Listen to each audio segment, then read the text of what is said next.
Today, we're going to dive into a really simple psychological idea that might just change how you see yourself and how the world sees you.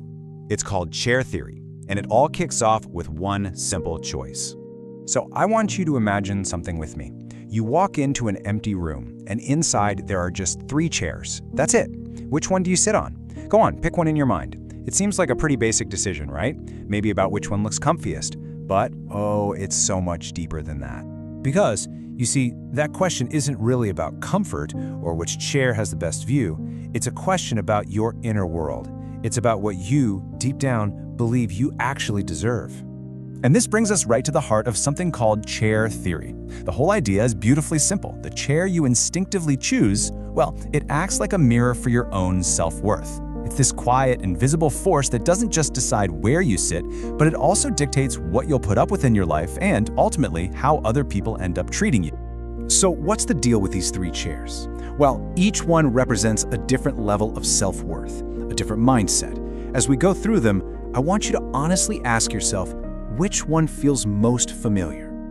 All right, let's break it down. First, you've got chair number 1. It's right there in the center. Strong, stable. This is the chair for someone whose mindset is, my presence matters, I belong here. Then there's chair 2, kind of off to the side. It's fine, not great, but not terrible. This is the chair for the, I'm okay, but I'm not really important mindset.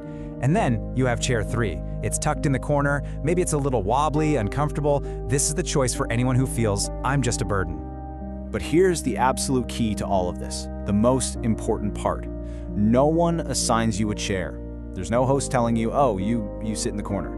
The choice is 100% yours, and it's driven by that internal compass of what you think you're worth. So why does this simple choice matter so much? Because the chair you pick sends out this powerful, unspoken signal to everyone around you. And let me tell you, the world is way more interested in reading your signals than in listening to your words. And this leads us to a pretty tough, maybe even uncomfortable truth about how life works. You can say all day long that you want respect. You can talk about your skills and demand to be valued. But honestly, none of that is what really moves the needle. Because people don't really react to what you say, they react to what you accept. What you're willing to tolerate becomes the unspoken rulebook for how they can treat you. And that, right there, is the engine behind chair theory. I mean, just think about it for a second. The way you stand, the tone of your voice, whether or not you hold eye contact, all of these are signals, and they're constantly broadcasting one of 2 messages. Either, I belong here, or, sorry, I don't want to take up too much space. And over time, the people around you, they just start to agree with you. They don't question the signal you're sending. In a way, the world just becomes a giant mirror, reflecting your own beliefs right back at you.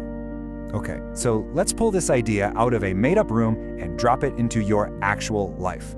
Because choosing your chair isn't some decision you make one time. It's something you are doing every single day. So where are you choosing your chair? Is it at work, when you keep saying yes to extra projects without pushing back, essentially picking that overburdened chair? Or maybe it's in your relationships, where you let tiny bits of disrespect slide until suddenly that's just the norm? That's you choosing the uncomfortable corner chair. Or what about in your friendships? Are you always the one who has to be flexible, the one to adjust your schedule for everyone else? Yep, that's choosing the side chair, over and over again. And that's really the heart of it. Your place in life, the respect you get, it's not the result of one big choice. It's the grand total of thousands of tiny, daily decisions where you decided which chair you were worthy of sitting in. So if you're listening to this and having a bit of a light bulb moment thinking, wow, I have totally been sitting in the wrong chair, then listen very closely. Because here's the best part, you can always move. And it doesn't require some big dramatic announcement, it just starts with small, quiet acts of self-respect. So how do you actually do it? Well, you start small. Instead of hunching over, you sit up straight. Instead of rushing your words like they don't matter, you speak a little slower. You learn to say no without feeling like you need to write a 5-page essay explaining why. You stop saying sorry for just taking up space. And, this is a big one, you give yourself permission to leave situations where you're made to feel invisible. Each one of those actions is you, in real time, choosing a better chair. And you know, the most incredible thing happens when you do this. The very moment you start acting like you belong in that center chair, the whole energy of the room starts to shift. People can feel it. The world literally begins to adjust to you instead of you always adjusting to it. This isn't some new age idea, by the way. This is timeless wisdom. Because whether you know it or not, you are always teaching the people in your life how they're allowed to treat you. Your actions are the lesson plan. So here's what I really want you to take away from this. There's no gatekeeper. There's no bouncer guarding the good chairs. You don't need to earn some special permission slip to sit in the best seat in the house. You already have every right to be there. The only thing standing in your way is believing it yourself. And I'll just leave you with this final thought. We spent so much time and energy focused on the external things, the chairs themselves. But what chair theory really shows us is that the obstacle was never out there. The chair was never the problem. The real question has always been and will always be, have you given yourself permission?